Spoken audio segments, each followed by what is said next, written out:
Hello et bienvenue dans l'épisode numéro 13 du podcast Parle à mon esprit. Je suis vraiment ravie de te retrouver en ce dimanche. Pour être tout à fait honnête, j'avais déjà enregistré un épisode il y a 2 jours, mais je sais pas, ça ne me paraissait pas tout à fait ce qu'il fallait que je dise, ce que ça allait apporter aux gens, j'étais pas sûre, etc. Donc, quand c'est comme ça, avec les choses de Dieu, je pense qu'il faut souvent mettre de côté un peu, laisser mariner et laisser surtout le Saint-Esprit nous guider. Parce qu'il n'est pas simplement question pour moi de parler, il est aussi question pour moi de te partager ce que le Seigneur a à cœur de te partager, afin que tu reçoives ce qu'il a prévu pour toi. Et dans cette optique de soumission, voilà, j'ai préféré prendre quelques jours en plus pour voilà, réfléchir et en fait, je trouve que c'est toujours hyper intéressant quand on fait ce genre de truc, parce que je suis toujours surprise de ce que Dieu me révèle, je pense, avec le temps. Et notamment aujourd'hui, je voudrais te parler du fait que je grandis dans ma marche avec Christ. Et hier, j'ai pu faire l'expérience magnifique de passer du temps avec mon préadolescent. J'ai un fils de 11 ans. Et je le vois grandir et lutter. Il voit sa sœur qui a 5 ans. Il voudrait parfois être à nouveau comme elle, sans souci. Par exemple, typiquement, il n'aime pas les mercredis parce qu'elle, elle va pas à l'école, elle est en grande section. Et lui, il doit se lever le matin très tôt au collège. Il a voulu faire du sport après le collège. Et donc, du coup, il faut qu'il aille aux entraînements. Parfois, il aime pas assumer cet aspect-là de sa vie, en fait, tout simplement. Et je dis ça parce qu'en fait, c'est aussi un peu un reflet, un miroir de la marche avec Christ. Tu sais, dans la Bible, il est écrit dans Genèse 2, notamment quand Dieu détaille comment est-ce qu'il a créé l'homme et comment est-ce qu'il a créé la femme. J'ai plus le mot en hébreu, mais c'est Ezer Renego, je crois. Et en fait, c'est une aide indispensable à la vie, mais c'est aussi un miroir, un reflet quasiment parfait de qui on est. Et je crois vraiment que les relations que Dieu nous donne d'avoir dans nos vies sont des miroirs parfois de ce qu'on traverse, de ce qu'est la marche avec Christ. Et hier, en fait, je voyais mon fils vraiment se débattre et il était pas content du tout, hein. Et j'essayais de lui dire, mais c'est toi qui as envie de faire du foot, sois responsable, regarde, t'aimais beaucoup ça avant, qu'est-ce qui se passe, qu'est-ce qui a changé, enfin bref, et en plus j'étais avec une sœur en Christ, on essayait voilà, de lui montrer comment est-ce que nous on a traversé ça, comment on lui a apporté nos témoignages. On témoignait du fait que bah, on a aussi vécu des périodes difficiles et que maintenant voilà, on est devenu de telle et telle façon, etc. Et en fait, rien ne marchait, rien ne fonctionnait, tout ce qu'il voulait c'était du réconfort et qu'on lui foute la paix. Et en fait, je pense que c'est un superbe reflet de ce qu'est ma marche avec le Christ en ce moment. C'est-à-dire que pour une raison ou une autre, le Seigneur, dans sa souveraineté, me donne de grandir très très très très vite en lui. Vraiment, je me prends des claques de maturité parfois qui me plaisent pas forcément, et en même temps qui me plaisent beaucoup parce que ça veut dire que j'ai une connaissance plus poussée, et je vais toujours me comparer à moi, hein. D'avant, les autres, j'ai pas besoin de me comparer à eux. Comme Jésus a dit, quand Pierre lui a demandé comment est-ce que Jean mourrait, Dieu a dit que t'importe. Donc je pense que vraiment cette posture-là qu'on doit avoir. Mais voilà, toujours est-il que le Seigneur me permet de grandir très très très très vite.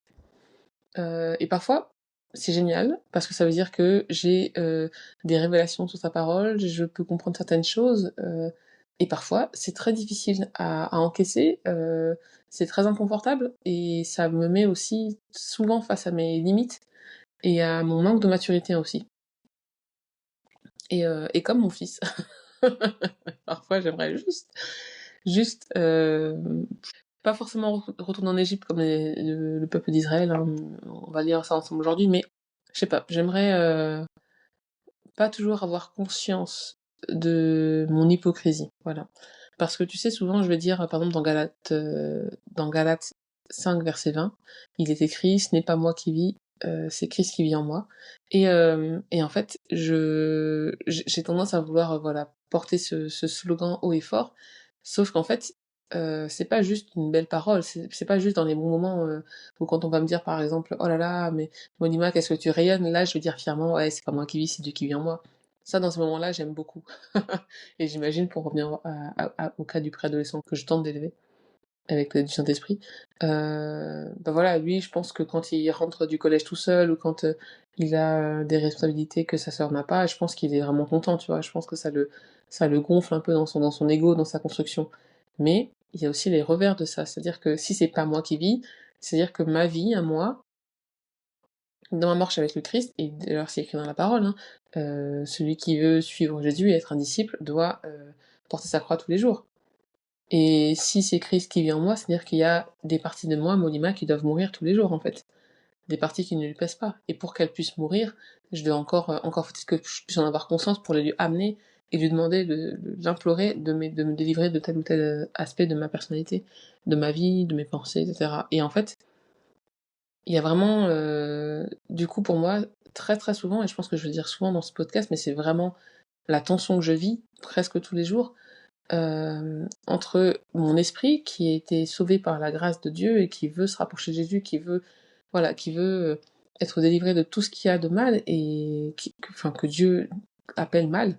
Et il y a ma chair qui veut pas mourir. Ma chair, elle veut pas changer tout le temps, elle veut pas se remettre en question, elle veut pas regarder la paille dans ses yeux, mais enfin la poudre dans ses yeux, elle préfère regarder la paille dans l'œil du voisin, tu vois. Elle veut pas, elle veut pas, elle veut pas, elle veut pas. Et aujourd'hui, l'épisode s'appelle Lâcher mon veau d'or et adorer Jésus. Parce que, à la fin de la journée, Jésus est mon Seigneur et Sauveur. Il est mon Rédempteur. Et tous ceux qui me demandent de laisser mourir, je vais, d'une façon ou d'une autre, que ça me plaise ou non, laisser mourir, en fait. Voilà. Et je pense que, ouais, même si, comme je te dis, parfois j'aimerais bien ne pas avoir conscience de mon hypocrisie, parfois j'aimerais bien être une chrétienne, entre guillemets, endormie, tu sais, qui a dit oui à Jésus et qui attend patiemment le retour du Sauveur. Et je pense pas que c'est comme ça que Dieu m'a créé. Donc aujourd'hui, voilà, je voudrais te parler de ça, du fait que j'ai identifié que j'avais plusieurs petits veaux d'or dans le placard. Hein. Et tu sais, je disais à Christ, tout à l'heure, je parlais du Saint-Esprit et je lui disais, mais c'est fou, mais comment ça se fait que les enfants d'Israël, ils ont décidé de créer un veau d'or, 40 jours, c'est pas si long que ça. Sauf qu'en fait, nous, on voit souvent les choses de notre prisme à nous avec le recul, parce qu'on lit quelques phrases, mais je me suis rendu compte qu'en fait, ce que eux ont vécu quand Moïse est parti dans la montagne créer des textes de la loi, c'est exactement ce que je vis en fait dans cette période de ma vie où Dieu m'a fait une promesse. Il m'a promis de m'amener du point A au point B. Il m'a promis qu'il serait avec moi tous les jours, sauf qu'il y a des moments en fait où c'est pas palpable entre guillemets. En tout cas, ça l'est moins parce que quand j'étais un bébé spirituel, j'avais vraiment le Seigneur Jésus qui me parlait de façon plus audible, j'avais voilà des marques de sa présence qui étaient beaucoup plus manifestes. Et là, en fait, je suis pareil dans cette phase de préadolescent, je pense, ou en tout cas, bref, j'ai grandi par rapport à la mode que j'étais il y a 1 an et demi, et ben les signes sont pas forcément toujours là, ou en tout cas s'ils sont là, il faut que j'aille les chercher un peu plus, ça demande plus d'intentionnalité, ça demande aussi plus de confiance en Dieu, tu vois.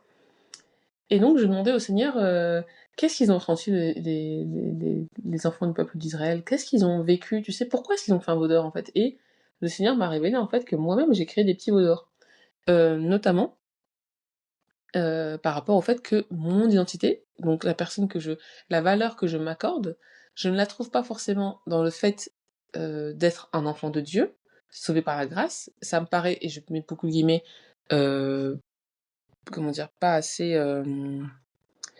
ça me paraît pas assez sexy, tu vois. Et je voudrais rajouter des choses. Je voudrais, par exemple, je donne un exemple. Ce qui m'a fait venir à Jésus, c'est le fait que j'étais notamment complètement perdue dans ma carrière professionnelle. C'est-à-dire que Dieu m'a fait la grâce de me donner plein de talents, plein de grâces. Il y a plein de choses que je peux faire facilement et je me vante pas parce que dans mon cas, parfois c'est un problème. Donc je peux faire plein de choses. Je crois que j'ai 5 métiers sous les pattes, là. 5 métiers complètement différents. Et voilà, donc je pourrais faire plein de choses. Et en fait, là, le Seigneur Jésus, dans son immense grâce, dans sa souveraineté, m'a fait quitter l'Égypte, c'est-à-dire un monde du travail qui ponctionnait mon essence vitale, qui me rendait tout le temps malheureuse. Dans la voiture, il y a 1 an et demi, il y a encore quelques mois, hein, je hurlais, je pleurais en rentrant du travail tellement j'étais frustrée et je ne comprenais pas pourquoi j'étais dans une situation pareille. Vraiment, j'étais dans des crises existentielles très difficiles, en fait. Et Dieu m'a fait sortir de ça, donc il m'a quand même délivré de ça. Et maintenant qu'en fait, je suis dans l'entre-deux, tu vois, il m'a permis de quitter mon travail qui ne me convenait pas pour plein de raisons différentes. Et maintenant, je suis dans le désert. Il me fait don de sa présence. Il me permet de grandir et surtout, il me change mon identité. Et ben, ça me va pas. Et il y a des moments où je voudrais créer mon propre vaudor, c'est-à-dire créer ma propre idole, c'est-à-dire remplacer, parce qu'en fait le vide est inconfortable, tu vois. Là où Dieu fait du vide pour pouvoir remplir de sa présence, de sa personne, de sa connaissance, de la connaissance de lui, etc. Moi je voudrais remplir avec des activités. Donc parfois, ça va me prendre, je vais péter un câble, je vais postuler à telle ou telle offre, ou je vais faire telle ou telle chose, ou je vais chercher telle ou telle mission de façon active, remplir mon agenda, alors qu'en fait c'est une période où je pourrais simplement, parce qu'il me bénit financièrement aussi, il y a plein de comment dire, c'est un papa tellement génial en fait. J'ai la chance en plus de pouvoir percevoir ça, donc voilà, parfois je reçois comme ça des bénédictions financières alors que je n'ai rien fait, juste parce que j'existe et parce qu'il est mon Dieu. Et donc, dans cette phase de ma vie où je pourrais en fait concrètement passer mon temps entier à lire la parole de Dieu, à passer du temps avec lui dans la louange, la méditation, etc., et ben je passe du temps à plutôt angoisser. Bien sûr, on sait que c'est un combat spirituel, mais voilà, toujours est-il que je crée mes propres veaux d'or. Et en fait, je me suis posé des questions. À quoi je sers si je ne fais pas ça, si je n'ai pas d'activité, si je ne travaille pas, si quand je croise quelqu'un qui va me dire alors t'en es où tes projets, etc., j'ai rien d'autre à dire que je passe du temps avec Dieu. Eh ben, c'est pas si facile que ça pour moi de répondre. Même si j'aime le Seigneur de tout mon cœur, que je viens de te voir en podcast, que je parle parfois sur TikTok, etc., que j'en parle à qui toutes les personnes que je croise, je crois avec qui j'ai des discussions, elles sont quand même à 90% tournées vers Dieu. Même si j'ai cette foi d'enfant, eh ben, c'est pas toujours facile de me dire, bah mince, j'ai rien à dire. Et aussi, je me suis demandé, mais qu'est-ce que j'essaie d'éviter en fait en restant occupée toute la journée? Et je me suis demandé quelle crise identitaire ils ont dû vivre les enfants d'Israël, parce qu'en fait, quand ils étaient en Égypte, ils avaient un rythme clair, donc il y avait un rythme de travail, un cadre, en plus chacun d'eux, chacun et chacune était esclave, donc du coup, tout le monde était certainement affairé à tel ou tel poste, tu vois. Il y avait des ordres clairs, c'était affreux, certes, hein, ils pleuraient, comme je te dis, moi aussi je pleurais tout le temps, hein. Enfin, pas tout le temps, mais je pleurais quand même souvent, en allant au boulot et en rentrant du boulot. Je priais souvent pour que Dieu me délivre de ce travail-là. Mais parce que la délivrance n'arrive pas comme moi je voulais qu'elle arrive, c'est-à-dire que moi j'aurais bien aimé typiquement avoir tout de suite un CDI parfaitement agencé, etc., sans transition, tu vois, juste on passe de A à B, tu vois. Sauf que c'est pas comme ça que notre Dieu opère. C'est juste pas comme ça qu'il est. Chaque réponse à nos prières entraîne, je pense, de ce que je vois, un processus pour nous changer nos mentalités. Et aussi parce que je pense que ce qui intéresse plus Dieu, c'est que nous soyons restaurés dans notre identité en tant qu'enfants de Dieu et pas sur ce que nous on fait, en fait, ce que nous on veut produire, on peut produire, tu vois. Et je me suis dit, mais les enfants d'Israël, en fait, ils se sont retrouvés du jour au lendemain, genre le lundi, on va dire, ils étaient en train de faire leur truc, leur taf, et après, dans la même semaine, ils se sont retrouvés dans le désert avec Israël, avec pardon, tout le peuple d'Israël, avec Moïse qui les guidait. Ils ont eu une sortie tonitruante. Il y a eu les chars du pharaon qu'ils ont poursuivis, la mer s'est ouverte en deux, etc. Ils ont eu peur, Jésus était là, c'était trop bien. Et après, une fois tout ce spectacle terminé, ils ont dû se coucher dans le désert, ils se sont réveillés dans le désert, et là, qu'est-ce qu'on fait? Tu vois? Et ça m'amène à, enfin, on est dans Genèse 15, pardon, dans Exode 15, verset 22. Et là, en fait, ils vont dans les eaux de Mara, ok? Et après 3 journées de marche dans le désert, ils ne trouvèrent point d'eau. Ils arrivèrent à Mara, mais ils ne purent boire l'eau de Mara parce qu'elle était amère. C'est pourquoi ce lieu fut appelé Mara. Le peuple murmura contre Moïse en disant: Que boirons-nous? Moïse cria à l'Éternel, et l'Éternel lui indiqua un bois, qu'il jeta dans l'eau. Et l'eau devint douce. Ce fut là que l'Éternel donna au peuple des lois et des ordonnances, et ce fut là qu'il les mit à l'épreuve. Il dit: Si tu écoutes attentivement la voix de l'Éternel ton Dieu, si tu fais ce qui est droit à ses yeux, si tu prêtes l'oreille à ses commandements, et si tu observes toutes ses lois, je ne te frapperai d'aucune des maladies dont j'ai frappé les Égyptiens, car je suis l'Éternel qui te guérit. Ils arrivèrent à Élim, où il y avait 12 sources d'eau et 70 palmiers. Ils campèrent là, près de l'eau. Et en fait, donc après on va poursuivre, hein. Il y a aussi il y a la caille et la manne, tu vois, le fait que ils arrivent encore quelque part, ils se demandent encore, ils commencent à râler, à fantasmer sur l'Égypte, tout ça, on le sait, on le dit.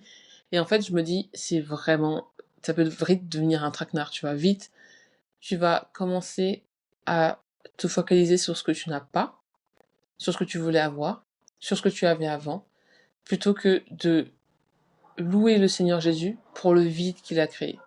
Et moi, je suis en plein, en plein, en plein, en plein. En même temps parlant dans le podcast, j'identifie encore à quel point je suis dans ce désert. C'est-à-dire que Dieu crée du vide. Dieu va le remplir parce qu'il m'a fait des promesses et il n'est pas un homme pour mentir, ni le fils d'un homme pour se repentir. Il va les tenir, ces promesses-là, je le sais. Mais il n'empêche que ce milieu-là, ce milieu est très, très, très inconfortable, mon frère, ma soeur. Et si c'est ton cas, ben, viens, on le remplit de louanges et de prières et d'action de grâce parce que notre Dieu est bon. Notre Dieu est vraiment bon. C'est dur le milieu. Franchement, comme dit la parole de Dieu, mieux vaut la fin d'une chose que son commencement. Et on parle jamais du milieu. Voilà où j'en suis. Euh, Dans le fait que, tu vois, de la même façon que je vois mon fils qui galère avec les mercredis, qui aime pas grandir, qui veut, hein, clairement il me dit je veux plus aller au collège, j'aime pas ça, gna gna. Euh, Malgré ça, en fait, je ne peux que l'observer et lui dire mon chéri, c'est comme ça, je vais t'aider du mieux que je peux, je serai là, je te ferai autant de câlins, voilà, on va trouver un moyen, mais je vais t'accompagner pas à pas dans cette période de ta vie parce que je sais ce que je veux pour toi dans le futur. Et comme on disait avec ma sœur en Christ hier, on lui disait, mais tu sais, c'est quand même beaucoup mieux plus tard d'avoir le choix de ta carrière, d'avoir le choix d'habiter où tu veux, de faire ce que tu veux, que d'être obligé de prendre tel ou tel métier parce que t'as pas les diplômes, parce que t'as pas les compétences. Et c'est pas du tout pour mépriser des personnes qui n'ont pas le choix, j'en suis pas là du tout.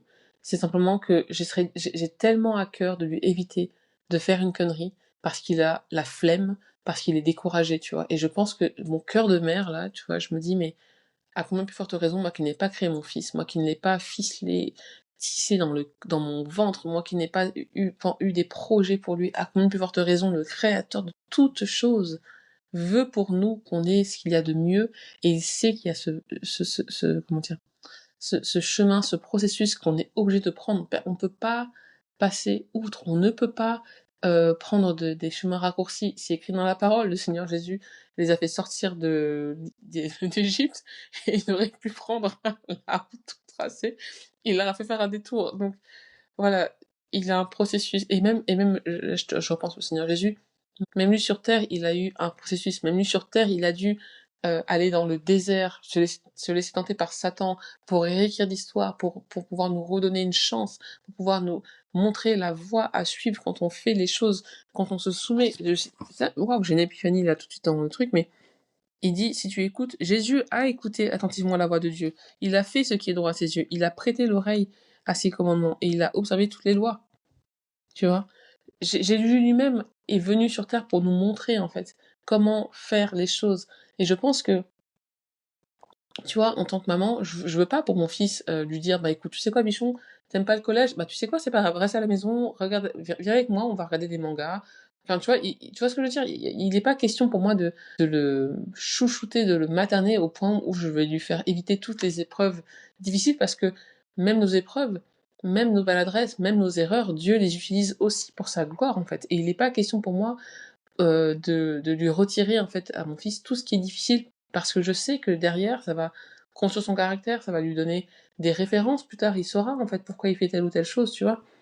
Et là je suis en train de m'auto-pimper, merci Saint-Esprit, parce que je me dis qu'il y a une raison valable pour faire tout ça en fait. Il y a une raison derrière. Et dans quelques semaines, j'espère, quelques mois, quelques années, je pourrais me retourner et regarder cette période et me dire waouh, Seigneur Jésus, merci parce que tu me fais passer par telle ou telle ou telle chose. Parce que ce que Dieu m'enseigne aujourd'hui, dans ce désert-là, c'est je suis avec toi. Et ma joie, ma paix, j'en suis très émue, ma joie et ma paix est disponible même quand c'est horrible pour toi à l'extérieur. Même quand le bateau tangue et que tu ne sais plus vers qui te tourner, je suis là, je suis disponible, je suis à ton écoute et, je veux te donner ma parole, je veux te donner la paix, je veux avoir cette communion avec toi. Mais on va pas quitter cette période tant que je n'ai pas dit go. Et tu sais quoi, j'ai même pas envie de quitter ce désert tant que Dieu m'a pas dit go. J'ai pas envie de créer des Ishmaël. J'ai pas envie de sortir de sa volonté parce que c'est aussi ça qui m'a amené à la repentance et à lui donner ma vie, c'est que j'ai pas envie de d'autre chose que ce que Dieu veut pour moi, tu vois. Et ça m'amène au deuxième point que j'ai pour toi, c'était dis-moi de quoi tu as peur et je te dirai comment tu vois Jésus. Et en fait, donc comme je te disais, j'ai pas envie de sortir du plan de Dieu pour ma vie, mais il faut aussi que je fasse attention à quelque chose parce qu'en fait j'ai tendance à être vraiment très très perfectionniste. C'est-à-dire qu'il y a des moments où je suis tellement découragée, je me dis mais à quoi bon, j'ai peur de pas entendre la voix de Dieu correctement ou de pas avoir compris sa directive, etc. Et c'est un peu ce dont je te parlais dans le podcast que tu n'écouteras jamais du coup. Mais voilà, en fait, je te disais en fait que que on sert un grand Dieu et que sa volonté pour nous est parfaite, etc. Et en fait, il y a des moments où j'ai plus peur de sortir du plan de Dieu qu'autre chose en fait. Je sais pas, c'est une peur viscérale. Je pense qu'elle est aussi, c'est très spirituel. Je pense qu'elle en dit aussi long sur la façon dont j'ai été éduquée. J'ai été éduquée au mérite et à la peur de la punition.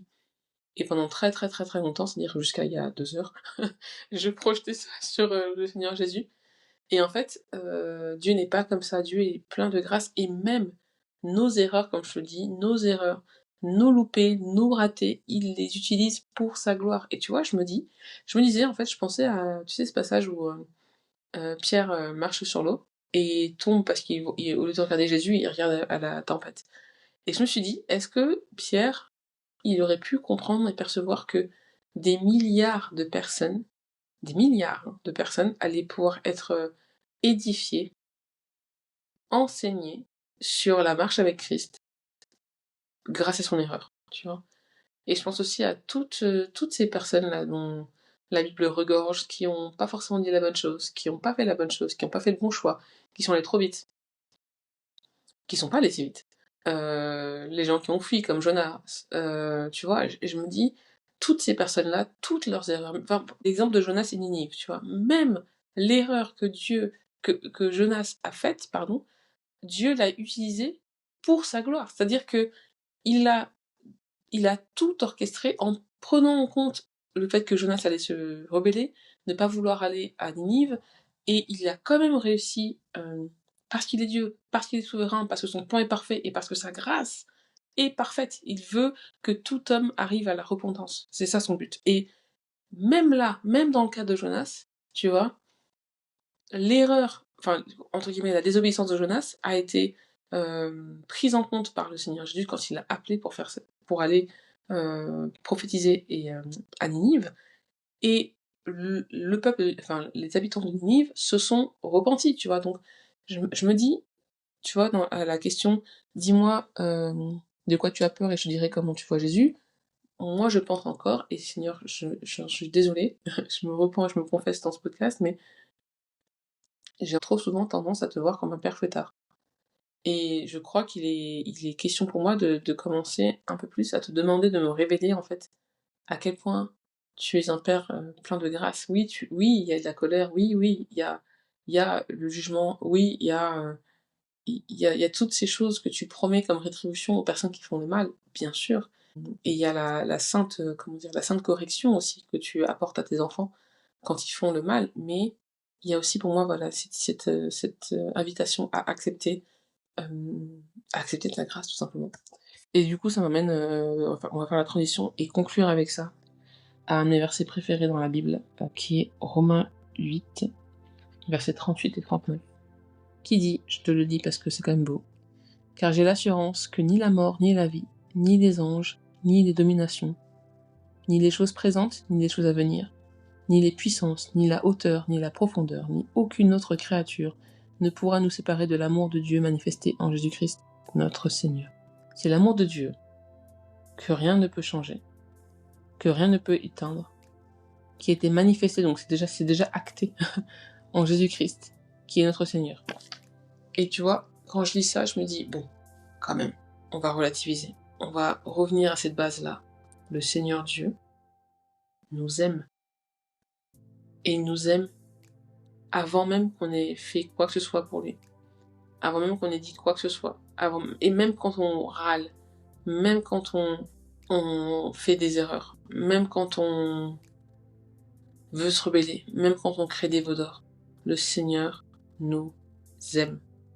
Et c'est dans cette vérité-là que je voudrais te laisser, mon frère, ma sœur, et prier pour que vraiment Dieu puisse te guider et t'accompagner dans cette phase dans laquelle tu peux te trouver. Vraiment, il est bon, notre Seigneur. Il est merveilleux. Il est fidèle et plein de bonté.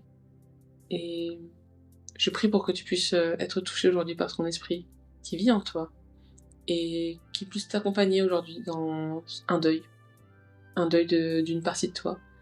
Parce que s'il veut que des choses en toi et en moi meurent, c'est parce qu'il veut les remplacer par plus de lui. Il veut les remplacer par plus de lui. Est-ce que c'est pas la plus belle chose au monde? Mon frère, ma soeur, je te dis à bientôt. Sois béni.